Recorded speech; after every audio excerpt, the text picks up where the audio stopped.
A tiny volcanic island in the Western Pacific. This was the top secret launch pad for the atomic bombs that ended the Second World War. America dropped Fat Man and Little Boy on Japan, and they had secret plans for dozens more. Dad, check this out. A present-day Los Alamos bomb maker believes that when the war ended, the parts for those A-bombs were dumped here. These pieces ended the darkest time in human history. They're out there somewhere. Now, for the first time, a hunt is on to find them. I think I found a bomb. Father and son diver explorers Mike and Warren Fletcher search for components from the bomb that changed the world.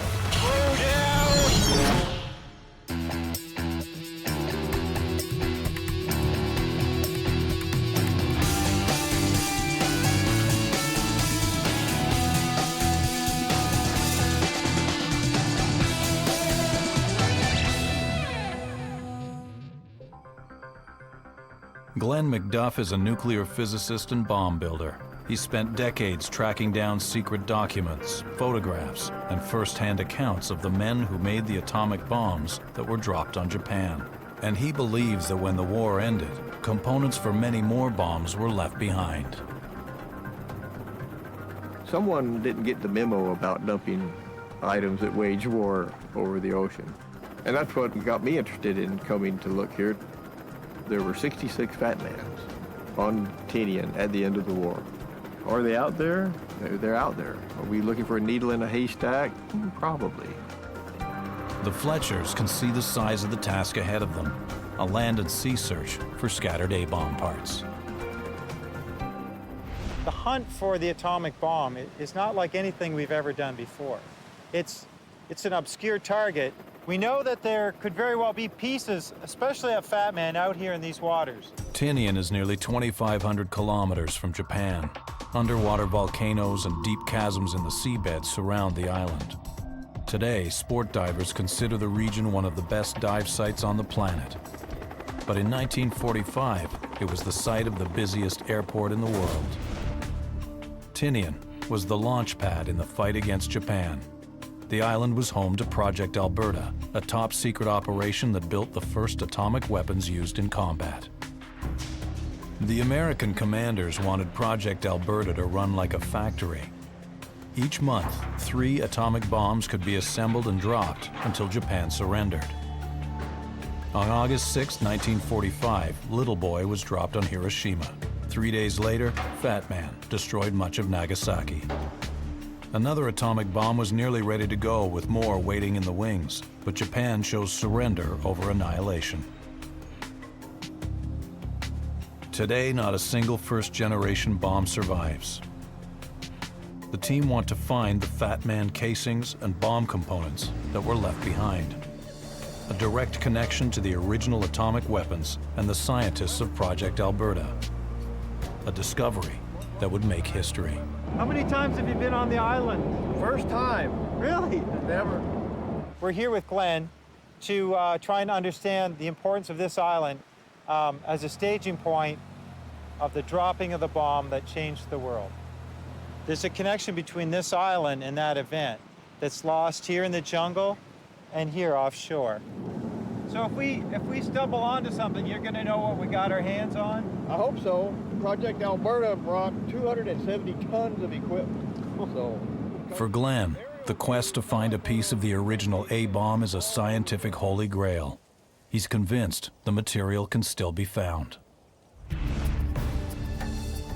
The search begins on Tinian's abandoned aircraft runways. This is where Fat Man and Little Boy began their fateful journeys to Japan, and the bomb loading pits are still here. this did make world wars obsolete.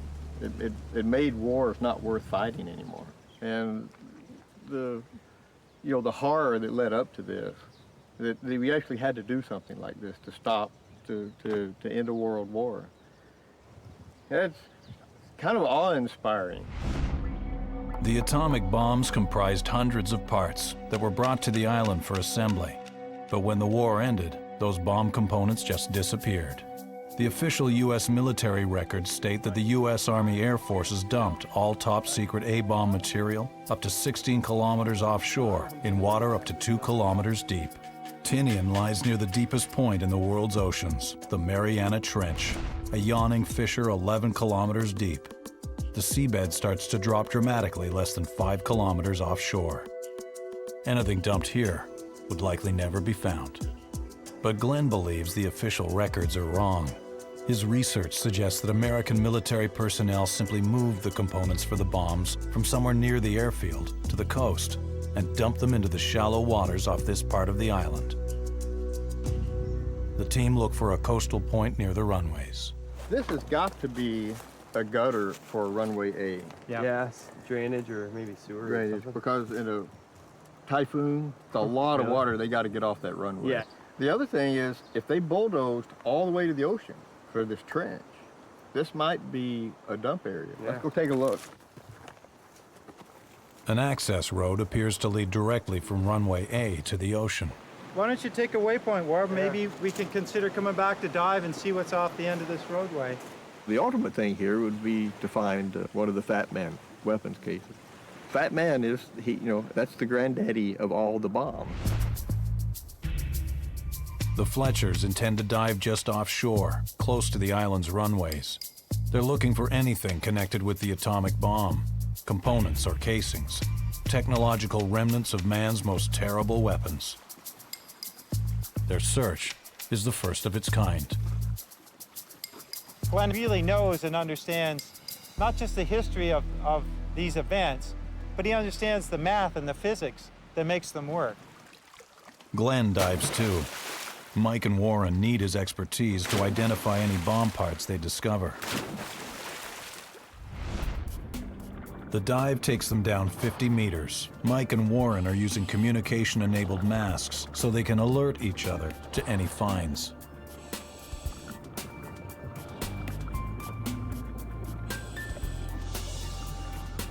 The first things they see are large, jagged rock formations and a sea bottom teeming with marine life.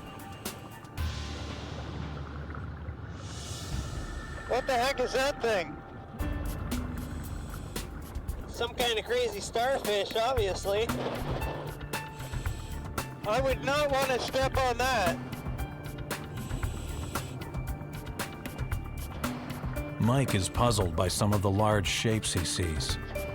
Just keep looking, you'll start to see the odd one here or there.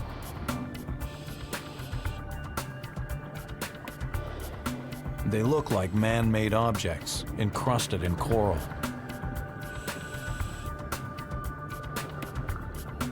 Yeah, up there on that ridge on the right, I think I should see one. Definitely some kind of wreckage over here.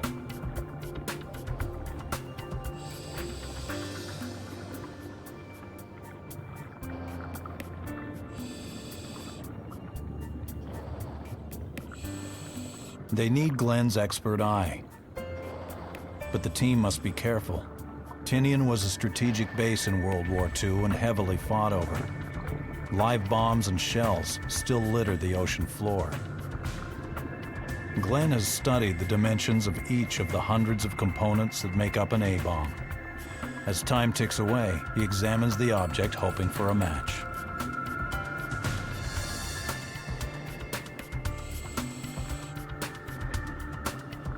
Okay, well, we gotta head back to the boat. I'm getting pretty low on air. What would you think? I think those are Sherman tank rounds. I think they're 70 millimeters. They all measured at the base right at 3 inches. Well, obviously not nuclear bomb pieces. No, I think this was an amphibious assault beach. So maybe that mark in the ground that we saw was just where the landing crafts were coming ashore. Tinian came under heavy shelling when American forces took the island from the Japanese in July 1944. The site was chosen for Project Alberta, and the following year, atomic bombs left Tinian, targeted on Japan. But it looks likely that the runway road the team found was used to carry materials onto the island, not off it. They still need to find the dump site, but the amount of live shells and munitions they've already seen underwater has given them pause for thought. Unexploded ordnance is still down there. You might just find one ordnance that still has a fuse, still has a timer, still has a detonator. Usually my luck goes, I'd find it. Before investigating further, they seek expert advice from the local bomb disposal unit on the dangers they face diving here. What we're doing is taking all of the ordnance that's been collected from a large ordnance storage depot that burned back in 1945, and we've been cleaning it up over the last couple of months. So let's go take a look at the hole. Weapons left behind from the Second World War litter Tinian and nearby islands. Live shells and grenades scatter the landscape, and munitions experts dealing with them are fighting fire with fire. Basically, you look over here, you can see we got some ordnance, and basically we just put the C4 on top of the ordnance, and then we initiate the C4. When the C4 detonates, then the ordnance disappears. The concept here is that all of the World War II ordnance still contains very viable explosive content. So by adding the modern era explosives with it, we're counting on a contribution from the old stuff, and the idea is to get it all go at the same time. And when we're done, there shouldn't be anything left in the hole. I'd get really nervous if I noticed you look nervous. How much corrosion there is on these things is always a factor of whether they're exposed to water, whether they're exposed to the air, etc. Well, one of the ones that we found was still in its shipping tube, and the cardboard tar had protected it perfectly. So it is in perfect museum condition. I can show it to you if you want to see it. Here it is. Wow, that's amazing. That is exactly the same as everything else that's in that hole, but you see how corroded everything else is. This one, the storage tube that it was in, protected it perfectly. And are these the types of things that we might find out in the ocean? Do you recover this stuff from the ocean a lot? 5-inch projectile? Absolutely. Yeah. Anything that was fired in that type of scenario, or Japanese rounds fired at the Marines when they were coming in. So you're going to find that out there in the reef. Where we just came from, right at the very top of that cliff up there, that's about 1.5 miles away. When we blow this, we're going to do it from up there. So here is where you're going to see it all put together. Up there is where you're going to see it go boom. There is enough TNT to level a 10-story building. Fire in the hole!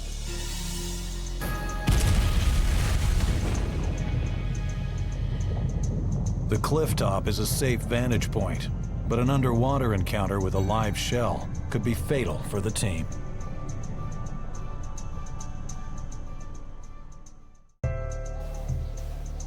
The planes carrying the atomic bombs dropped on Hiroshima and Nagasaki departed from the Tinian airfield. The team know the bombs were assembled and stored somewhere nearby.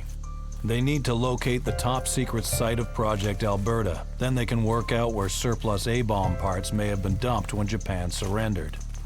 It's a challenge. At the end of the war, the U.S. military ceded this entire area, obscuring the secret base. After more than 60 years, thick foliage covers the site and the tropical heat makes searching uncomfortable. They use Glenn's photos of the base from 1945. They look back in time to locate the key buildings known as Quonset huts. We obviously got to go back that way. We go back. Hey, here. Oh yeah. A Quonset hut bolt. So how can you tell that's a Quonset hut bolt? The corrugated covering would bolt to a rib, which is about a 2-inch channel. And there's the rubber gasket for water sealing. Oh yeah. They just bolt it down. In a clearing, the team find the crumbling foundations of a prefabricated building. They're on the right track. It's the edge of concrete. This is the first Quonset hut. We put one of these closest to the road. Yeah, some of the bigger ones, but we're looking for the smaller ones in the back corner, right? Yep, that's the technical area. So we're on the edge of Project Alberta. Yeah, And only people who were working on the atomic bomb were allowed into the yeah. that area? This was a closed area. Secrecy was of utmost importance. More than 50 scientists worked on Project Alberta. Known as the Destination Team, their entire operation was protected by armed guard. Despite the smiles, these men were under pressure. They were assembling the first atomic bombs to be used in combat. Bombs intended to kill tens of thousands of people, but that would end the war. We should hit probably some remnants of the next fence and then the next Quonset hut. Yeah, should be no problem from here. The photographs give the team a perspective on the past. Look at this. Look at this crack. This chip out of the concrete. It's right there. And just in front of it, there's the seam. There's the seam. So this is Quonset hut 4. In fact, if we hold up this picture, that's what we're looking at right there. You know all these guys, what did they actually do? They built and developed the blast measurements for the combat mission. So they could measure the intensity of the blast? Yeah, so they could measure the yield for Little Boy. And this is the blast gauge that they used on the Hiroshima mission. And what happened to all the different components and tools and buildings and everything that used to stand here? All this was dumped. The question is where? The team needs someone to interpret their findings and help guide their search. They turn to Project Alberta's unofficial photographer. Los Alamos, New Mexico, birthplace of the atomic bomb. Only a handful of Project Alberta scientists survive. Leon Smith is one of them. In 1945, he was a 25-year-old atomic scientist working on a top-secret project on Tinian. Can you tell us about your job on Tinian? There were 5 of us to work on the development and the combat assembly and delivery of the Little Boy and the Fat Man. We were expected to be able to test any of the components, repair them, do special things like set the altitude on the radars. Then 3 of us were to be able to fly with the bombs and to check them out using equipment which I had designed up to the moment of release. Leon did not get to accompany his bomb on its lethal journey. He lost out to a fellow scientist in a coin toss for the Hiroshima mission. In his downtime, he was the project's unofficial photographer, an insider with access to all areas. After the war, he was stationed on Tinian for a further 2 months, and he has information on where the bomb parts may have been dumped. I have heard that for explosives and other things, they were expected to go several miles west and drop it. But people in a hurry will often take shortcuts. And at that time, we were accustomed to taking a lot of shortcuts. So we're talking about big volumes of material here. Yeah, it's very large. There was one point of land on the west side of Tinian where, after the war, I observed truckloads of equipment just being pushed over the cliff into the ocean. Leon described the tipping point. Now Glenn and Warren must try to match their photos to a location. The map from 1945 called this Falbus Point.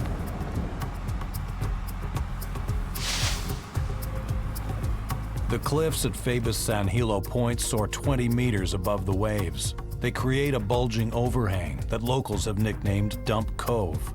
At the end of the war, general military debris was dumped here. But Leon Smith believes this was also the trash can for atomic bomb parts. Oh man, this would be the perfect spot to dump stuff off. Yeah. Nice flat approach. It's got to be 50 feet at least. Sure looks like the spot here in your photo. And it looks like it hasn't changed much. Man, that would have been a busy spot the last few weeks, just truck after truck Truck coming. after truck. This is definitely the dive target. Oh yeah, we have to dive here, there's no question. We could find a casing that looks just like the original Fat Man bomb. Probably in the pieces, in one of the 3 pieces, but Okay. tails, front hemis, back hemis, nose pieces, but yeah. Right. Or any combination. Wouldn't that be something to find that? That would be a real find.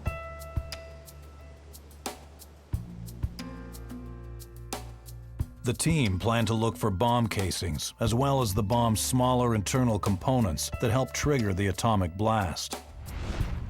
But metal can be hard to recognize after 64 years in the ocean, corroded by salt water and disguised by coral.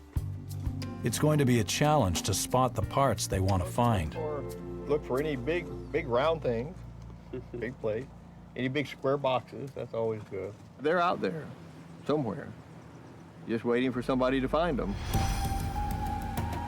The team define an initial search area that's roughly 10 square kilometers. My guess is that if Fat Man's there, we're going to find him offshore. So now we have to find a way to get into deeper water and cover as much ground under the sea as we can got to cover a lot of real estate to try and see if we can find evidence of Fat Man. And we think he's out there somewhere. Mike and boat captain Brady Barano devise a plan to speed up their survey. To cover more area today, guys, I want to talk to Brady and see about getting him to actually pull me with a rope. And I'll hang on to maybe his anchor. And that way he can use his GPS. He can map where he's towing me. I can stay in 10, 15 meters of water, cover a huge area, and you guys can continue to scout. But what I want to do is basically a reconnaissance, and I'll come back and report to you what I found.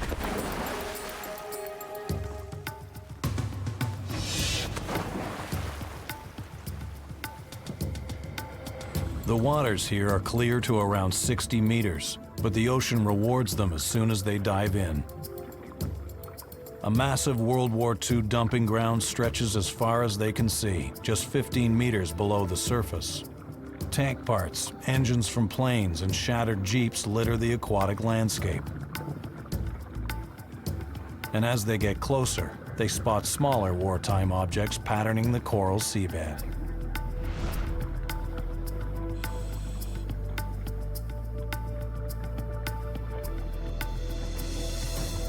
Glenn finds a metal box that he thinks could be electronic, potentially an internal piece of the bomb. But coral cements it to the ocean floor. He can't pry it free.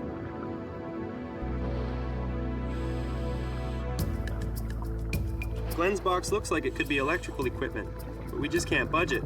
It's now literally part of the ocean environment. Glenn knows what each of the bomb components look like, and ultimately rules this out as a piece of the bomb. As the search continues, they find large amounts of live shells and conventional unexploded bombs. Having seen the damage they can cause, the team keep their hands off anything that could still be live ordnance. And Glenn discovers something potentially more dangerous: phosphorus left over from incendiary bombs. It looks like harmless coral and is safe to handle underwater, but this dangerous chemical bursts into flames on contact with air.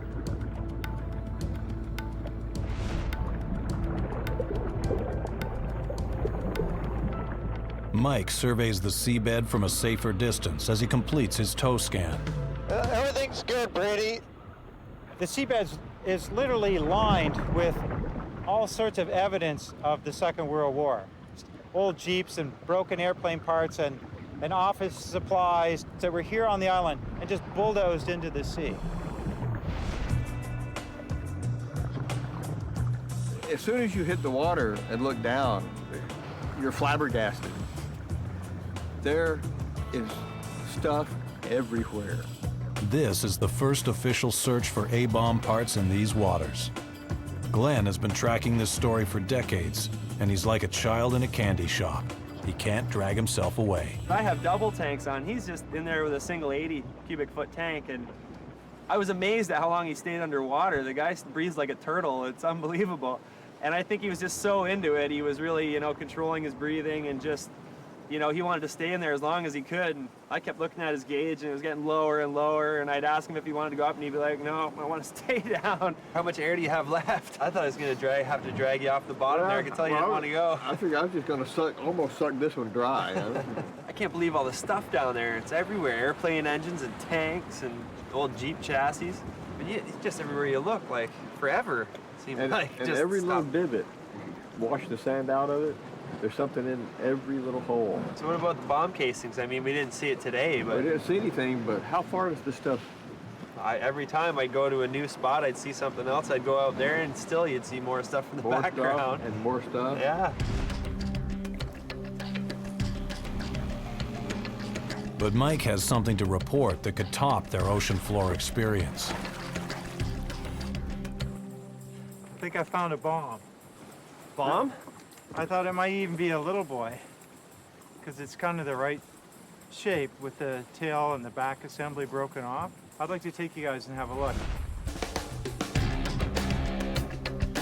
The atomic bomb, codenamed Little Boy, was dropped on Japan August 6, 1945.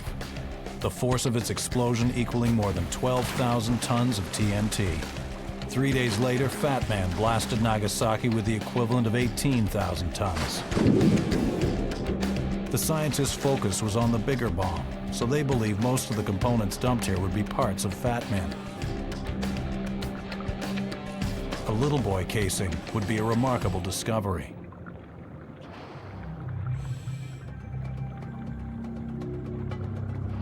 Daylight is fading as Mike leads the team to his target. Have you guys located it yet? Okay, we're over half of it now.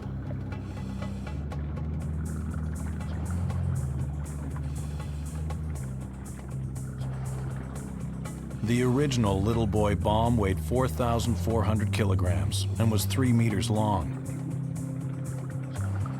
Mike's target is missing the tail fin, but the length is very close. Glenn checks the diameter. The original was 71 centimeters across. Warren, let's see if we can get Glenn's attention. Oh no, he's looking at me like this isn't it. No, he doesn't think it's Little Boy. I really thought we had something. I really did. It's a disappointing end to a long, hard day of diving. The object is not part of Little Boy. It could be a standard high-explosive bomb, the type American B-29 bombers dropped on Tokyo, Yokohama, and Osaka.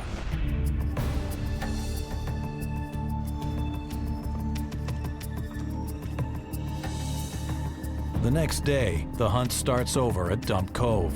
Again, the team's support boat tows Mike across the search area. And once more, a large shape on the seabed catches his eye.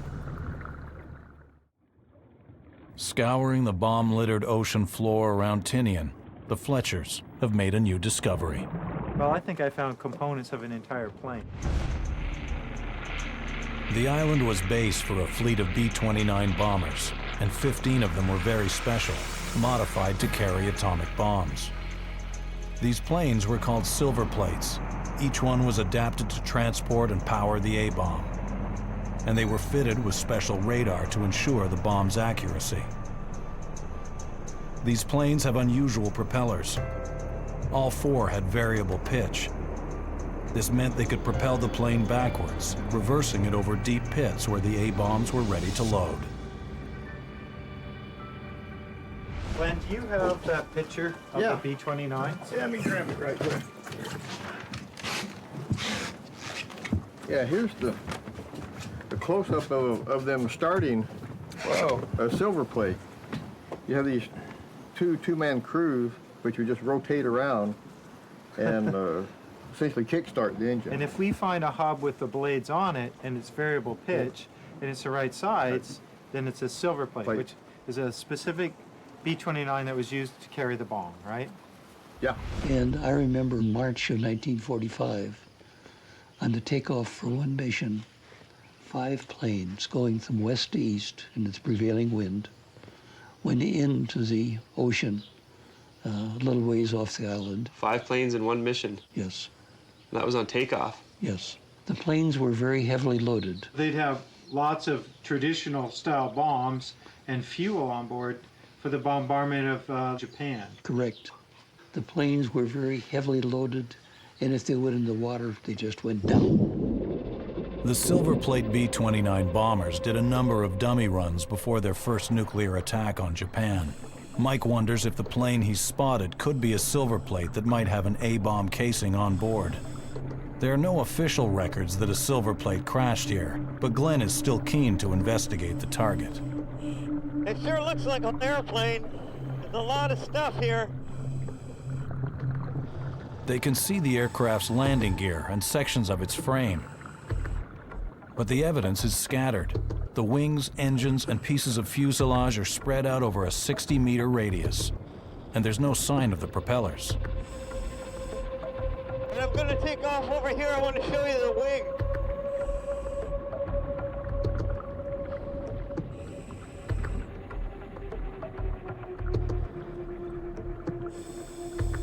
The ocean floor has absorbed the plane's wings, creating a skeletal refuge for underwater life.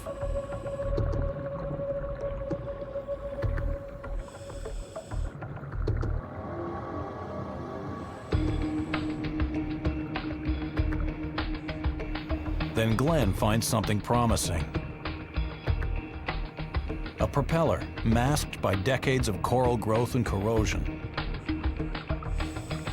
He probes for clues and can see that the blades are bent. It means the prop was probably turning when the bomber crashed. It's a B-29. But is it a silver plate?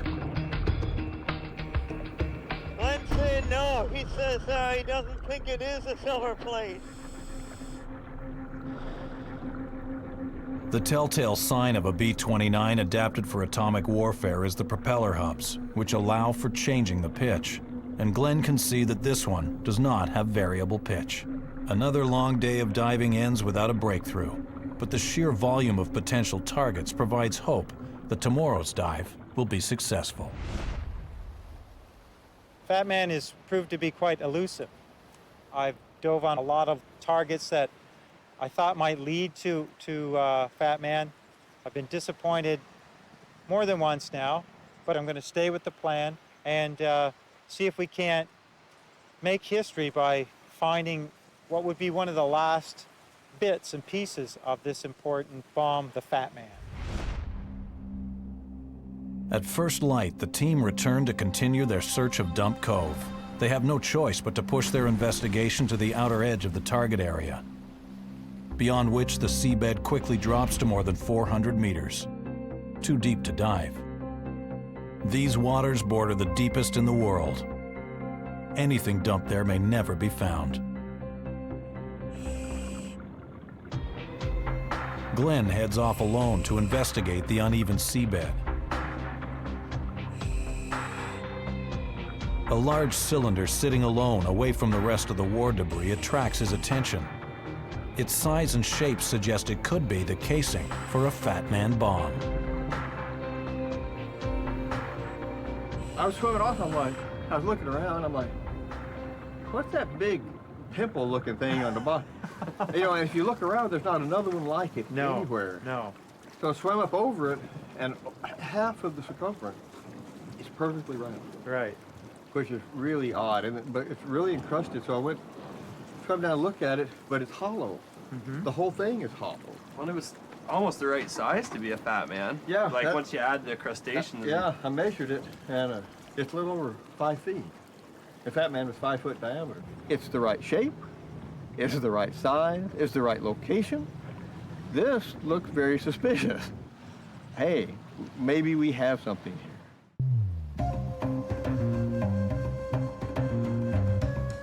The team are hunting a target that could be a Fat Man bomb casing. If proven correct, the discovery will make history.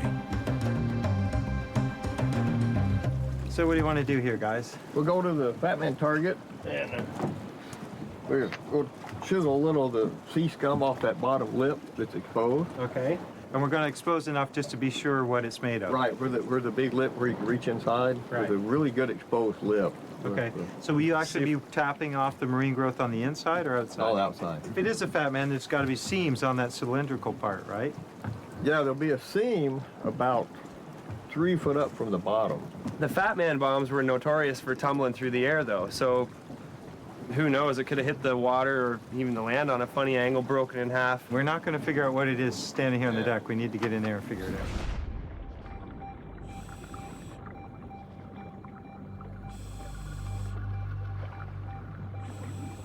On his first encounter, Glenn saw the object was hollow, so there's no danger of explosion.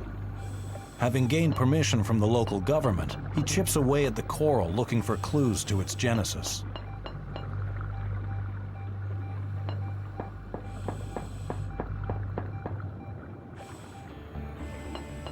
But even a hatchet and hammer can't get through the tough coral growth. It almost looks like it has to be some kind of a steel shell.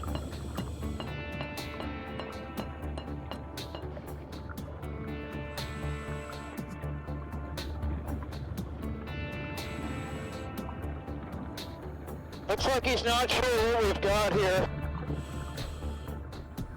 The mystery is proving tough to crack.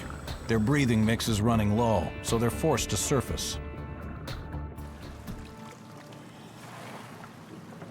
You know, Well, it's just a lot off that bottom lip, but it was still all, growth. Plus, when I hit on it, you hear it when you hit it with the hammer? It was tinging. So do you think there is steel under there somewhere? Could be. That growth is thick. So how do you rate it?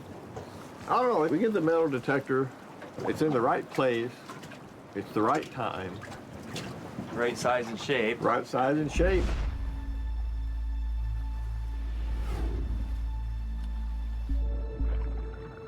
But is there steel under the object's coral coat? I'm gonna go get the metal detector, okay? Glenn and Mike take turns to use the metal detector. They calibrate it by monitoring their metal air tanks.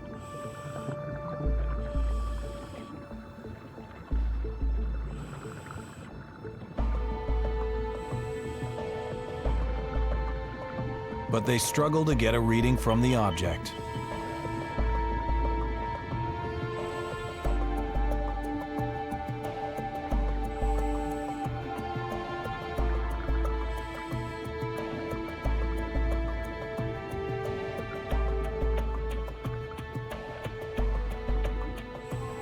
Eventually, they give up.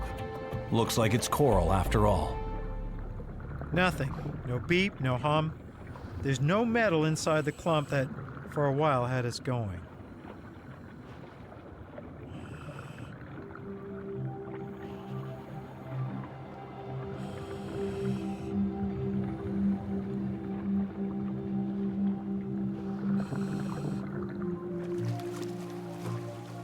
It was pretty tough to take, it was this big up and down kind of, it might be the bomb, I don't think it's the bomb. It really looks like the bomb, and now we know for sure it wasn't. I want to find this bomb, and I believe from looking at the evidence that there is a fat man out there. I'd love to be one of the 3 or 4 people working together that could say we found it. And I know that we just have to keep looking. If it were easy, it would have already been found. We know it hasn't. Do we believe it's there? Yes. And today wasn't our day. That looks like it. I can't imagine. After another day of disappointment, the team review their entire search plan. Are those fuel tanks? Here at Dumb Cove, there's kind of two problems. One, there's so much to look at, and we're limited in bottom time.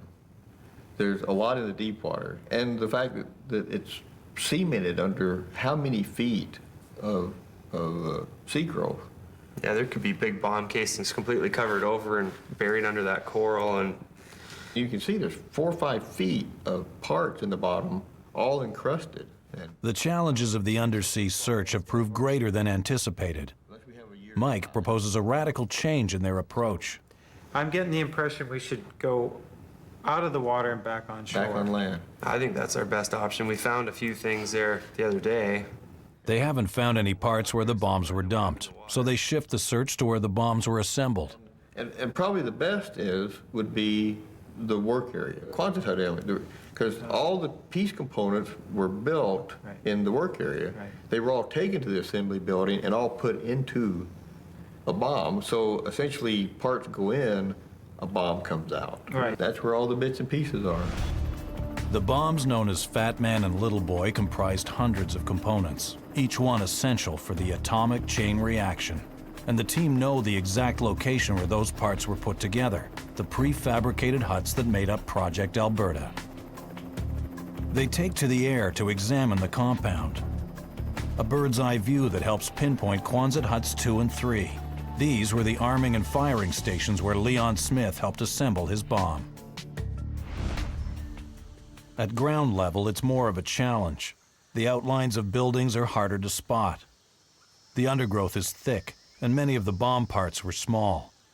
But the team persevere in the hope of discovery.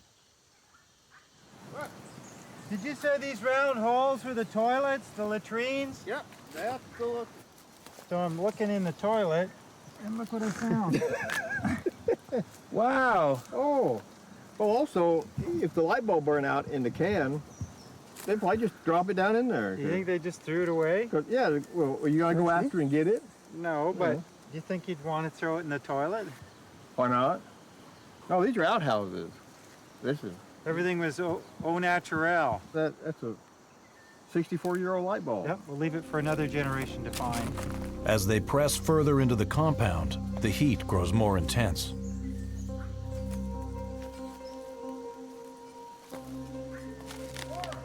Yeah. Hey, Mike! Yeah, coming over. The shift from a sea to land search looks like it's about to pay off. Nuclear scientist Glenn McDuff has found a piece of equipment that helped ensure Fat Man and Little Boy detonated at the right altitude above the ground. Looks like it's a cavity tuning meter. This will be hooked to the radar unit. The bomb's 4 radar units were used to measure the distance to the ground as the bomb fell. When the radar determined that the bomb had reached ground zero, the height above the ground designated for explosion, it would trigger the detonation process. So this is for setting the frequency that we're actually on the bombs? The bombs, they tuned each radar separately so that nobody knew what the frequencies were. In case the enemy wanted to jam, they didn't know what frequencies to jam. It's possible that this particular unit was used to set the frequency on Fat Man. And Little Boy, both. It's in the right location. This is where they did in this Quonset hut. Well, it says a lot about the disposal of everything here on this at Project Alberta. Yeah, and after being around here, you can kind of tell. Wouldn't you be ready to get out of here? Oh yeah, yeah. I'm ready to call it the end of a day, let alone the end of a war. Oh, here's something, Glenn. It's like an electrical insulator. Oh, really? Oh, and some connectors or something right here too. Oh, yeah. Let's see. No, these are electrical connectors here. Yeah. These Dad, are- check this out. What do you think they are? These are... Electrical insulators? No, they're connectors. No, of some these kind. are little amphenol connectors. Yeah, but again, we're in one of the arming, firing, and fusing huts. So these are probably, Oh, good. that's a multi-pin connector. These are probably out of the clock box. On top of the bombs where you had all the pull-out wires. So when it dropped, it pulled these wires and it started all the functions. So these would actually be parts of the bomb? Yeah. This is a big discovery for the team, a vital component and critical link in the bomb's deadly chain reaction. It was a part that gave life to death.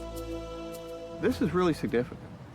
These were components that would have been used in future weapons.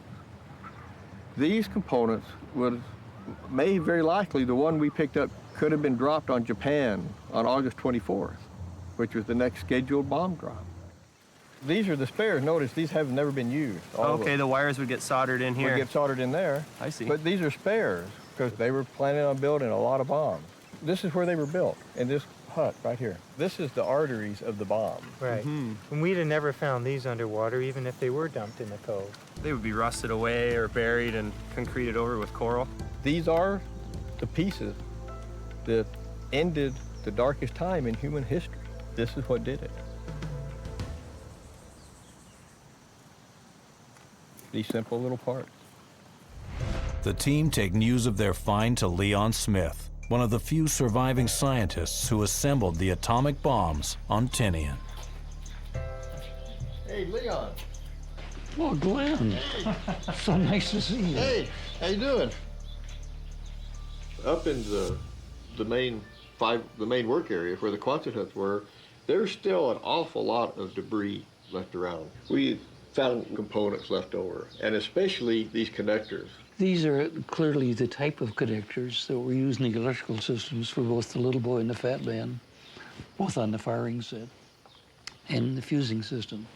Every one of these, every wire, every connection was important. It takes me back to a very exciting point in time in my life. We were doing almost impossible things in times that you would now regard as impossible. We made things happen.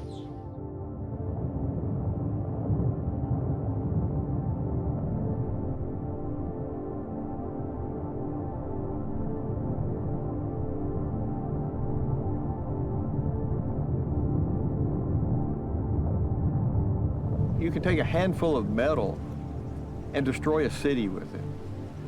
Maybe we shouldn't forget what these people did, because if we do forget, it's very likely we'll repeat history. And this is not one part of history anyone wants to repeat.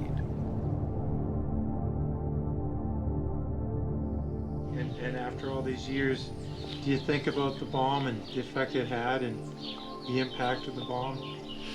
The battle for Japan was scheduled for November 1 of 1945, just a few months into the future. I think the Japanese would have gone underground into guerrilla warfare. Casualties on both sides would have been simply unreal. How many deaths would you be willing to accept? How did I feel when the bomb was dropped on Hiroshima? I felt a sense of relief.